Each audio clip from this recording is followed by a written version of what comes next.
Okay guys, got the EGL a17 nc300. It's all the way together. I've actually rode it for about 2 hours. Um, First thoughts on it, it's a big bike. It's tall. Can probably adjust the shock down some. It looks like they've got it adjusted pretty high in the rear. Plenty of power for what I use it for, or what I'm going to use it for. Will it keep up with a new 450? Probably not. Well, it does have a nice amount of torque. It's really good at the low end. Really didn't mess with the carburetor too much, just adjusted the air-fuel ratio a little bit. I know I lost some of the footage because the battery died on the camera when I was putting the forks on. And all the plastics, you had to mount the rear fender, the front fender, the headlight, and the shock covers, or the fork covers on the bottom. All the plastics come with like a masking tape cover to protect them. There was a little bit of rub on the headlight, probably while it was being shipped in a truck bouncing around. As far as the crating goes though, it's pretty good. Missing bolts. Okay, so I had 3 bolts missing. They're the ones that go down in the lower fork legs that hold the axle in place, the clamp bolts. Those are the only bolts that I was missing. I went through and kind of retorqued everything to make sure everything was good before getting it out and riding it. Put new oil in it, had to fill the radiator. It come with radiator fluid, so, or engine coolant. The oil I bought myself, I ran it's a semi-synthetic engine blend for motorcycles, 10W40. Supposed to be good for clutches and everything, so I did do that first thing. Only got about 2 hours of ride time on it. The first hour I was really gentle with it, just letting everything kind of break in, letting the oil go around, clean up some of the stuff inside. Second hour, probably half throttle, 3/4 throttle maybe. It seems like it's got a pretty decent amount of power for being a Chinese bike. Especially since I only paid, I think, $4,900 for it. Could be wrong there. I can actually look it up and give you guys a better idea who I bought it from, how much they charged. Let's see if I can get that pulled up real quick.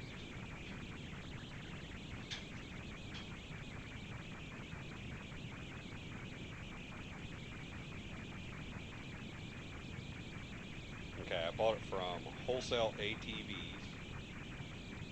It is the EGL A17 RS nc300 KB. I don't know if this is a new design or an older design. I know the newer ones have the dual exhaust. And I'm sorry, I paid $3,999. On their website it says you can do the Affirm for $250 a month. I didn't do that, I just paid outright. It was a 298 cc single cylinder 4-stroke 4-valve liquid cooled single overhead cam balance shaft motor. They say it makes 31 horsepower. Has a 6-speed, 36 millimeter pre-worked carburetor. I mean, all their stuff is on the website for all the specs and everything. It is running an 18-inch rear wheel and a 21-inch front wheel. Seems to be a pretty solid combination. Maybe replace the tires here in a little bit, I don't know. They seem like they did alright, so not really looking to put new tires on it yet. Fuel capacity, I think their fuel capacity is wrong. I did fill the tank. I put probably a little over 2 gallons in the gas tank, and they're claiming it's 1.72 gallons. I feel like it's more, probably 2 2.2 gallons is what I put in there, roughly. Shipping, okay, so shipping was a nightmare. They sent it from Grand Rapids, Texas to Philadelphia, Pennsylvania. And I'm in Ohio, so Philadelphia, Pennsylvania is about 11 hours past me. And it sat in their Philadelphia warehouse for almost a month before they loaded on a truck to bring it back to Ohio. So I had a fiasco with shipping, which isn't the place I bought it from. That was Roadrunner shipping company. I had called them several times wanting to know updates or whatever. They said it was just still sitting there. They couldn't get a hold of anyone at the Philadelphia terminal. Kind of a nightmare there. Like I said, I ordered this thing on the 26th of one month and got it on the 26th of the month later. So it was a month getting it here. So that might be something to consider if you're going to buy one of these bikes. It's a good bike though. Like I said, definitely not a racetrack bike, but I don't want to use it for racetrack. I just ride around in the fields or go trail riding or something. Might even try to take it on a riding trip this coming summer, get it out in the mountains or something, do some pretty aggressive trail riding, see how it holds up. Feels pretty solid. Like I said, other than it being really tall, it's a pretty decent bike overall, especially for $4,000. Go buy a new bike and $8,000, $9,000, $10,000 bike.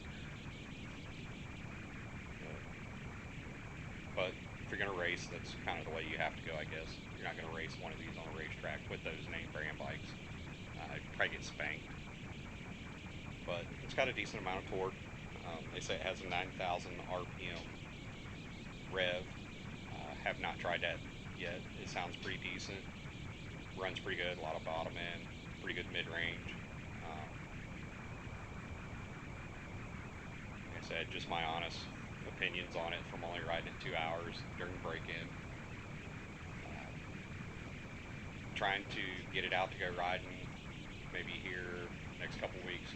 Head down, put it on the track and play around. See how it does with some jumps and stuff. See how it feels on an actual groomed racetrack. Not going to race it, just go down there and play around for the day. See how it feels. Probably get it out, ride it a couple times in the field before then, just to get a couple more hours on it, get the oil changed out. Make sure the cooling system is working properly, no air bubbles or anything. Carburetor feels pretty good. Didn't have to change the jets in it, like I said, just messed with the air-fuel ratio a little bit. Cleared up for the most part. Doesn't really bog any like my last bike, which I still have. It's back there in the corner next to the Harley. Have an SSR 189. I guess it's an SSR SR 189. Did quite a bit of work to it. You guys have seen it before. Did the graphics, tires. I actually cut the frame. I have footage of that I want to get. Loaded up, moved the forks out a little bit to make it more stable. It did help it some. I think most of it's just due to it being a smaller wheelbase bike. It feels real slippery underneath me. So that one of the reasons I bought the EGL 300. I don't want to go and spend a whole ton of money on dirt bikes because honestly they don't last long. Resale value isn't much. My street bike, I did buy a brand new 2021 Harley Davidson Road Glide. Pretty nice bike. I did spend quite a bit of money on that one, but I plan on keeping that one around and putting some miles on it and stuff. So, yeah, the EGL nc300 a17, whatever you want to call it. It seems like a pretty decent bike, and for the money you're spending, you're definitely not going to be disappointed in it. Pretty decent quality. I wouldn't say it's perfect, but pretty good quality, especially for a $4,000 dirt bike, brand new. No fuel shut off. It's got reserve and on. That's it. So might have to change that out later on. See if I can find a petcock to fit it. I'm pretty sure that the plastics that are on this thing are the same as a newer KTM, which seem to be the same thing with the SSR SR189. The KTM graphics went right onto that bike with almost no problems.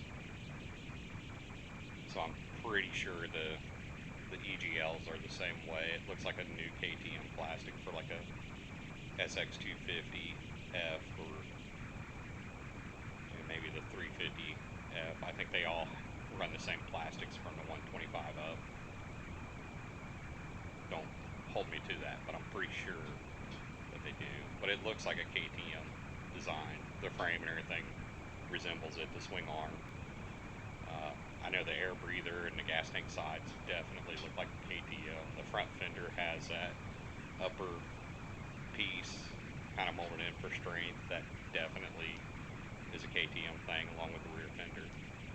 So if you guys wanted to buy one of these and you didn't want the cheap EGL graphics or whatever, you could always swap them over to a KTM graphic. And they got a ton of aftermarket ones out there, which is, I was planning on changing out the plastics and the graphics and probably end up doing KTM graphics on it, just because they look better than all the EGL stuff that's on here. But it's kind of my opinions, my review of unboxing this thing, getting it together. Like I said, I did lose the footage of putting the forks together and getting them on. I had to assemble the triple trees, which isn't hard. You just put them in there and torque them down. Had to put the fork tubes in to the triple trees, which isn't hard again. You just got to get them slid up there and get them torqued in.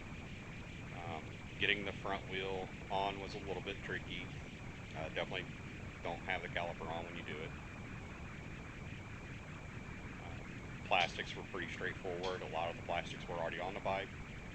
Well, I wouldn't say a lot. The sides panels were on the bike. I had to put the front fender, the gas tank shrouds, and the back fender on. No big deal. It's pretty straightforward with that. Easy stuff to do. As far as setting everything else up, I've rode it strictly out of the crate, other than adjusting the carburetor and putting oil and coolant in it, and gas. Didn't have no gas in it. So yeah, I think it was a pretty good purchase. Shipping sucked. Definitely waited a long time with shipping. It is what it is. I guess that's what we get for trying to buy big purchases here in 2021. But give you a little bit of a overlook of this thing. Pardon my garage, it's a little messy. A lot of projects go on here.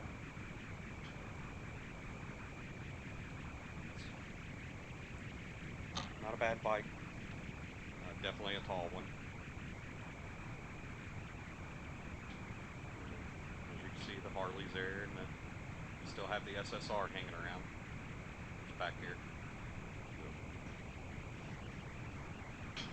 And I had to turn the bike sideways in here to get a good full view of it. My camera doesn't zoom down close enough. So it's definitely a full size. So if you're a taller guy and you're trying to ride that SSR 189 like I was, the EGL would be a great upgrade for you. Like I said, I bought that one through wholesale ATV, I think. That's what I said.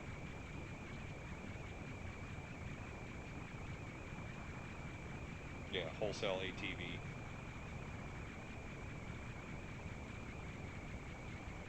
They say they're running a stock on them or a sale on them right now, and they are in stock.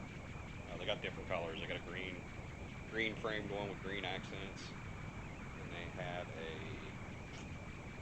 red framed one that has the same plastics, but instead of the orange, they've got the red.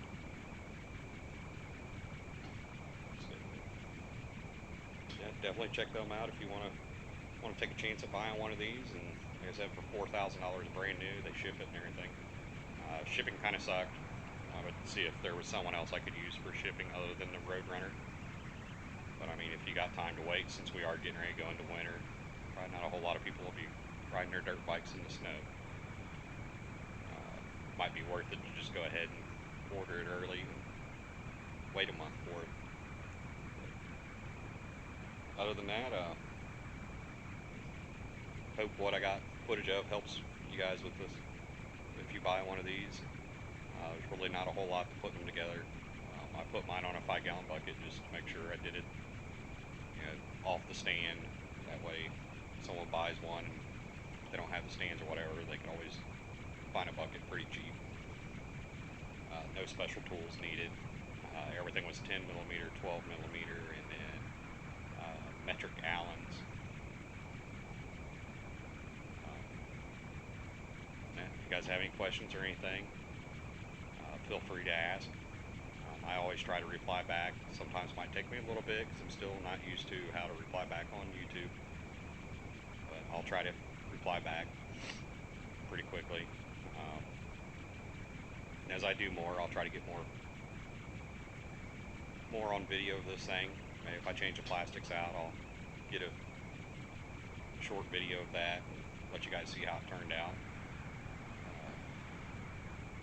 So till then, look forward. Like I said, hopefully we help someone out with their purchases. Maybe someone's looking for a nice cheap dirt bike that they just want to trail ride or play around with, kill some time. Definitely look at the Chinese line. They're getting better. The SSR has been a pretty good bike, aside from having to do some carburetor work and a little bit of suspension tweaking, moving the front forks out a little bit. But I have a welder and know how to do all that stuff. So this thing seems pretty solid the way it comes out of the box. So hope that helps you guys, and maybe one or two of you will buy them or something and enjoy them, have some fun, get out there and ride. Alright, until next time, you guys be safe. Hopefully you have good holidays that are coming up.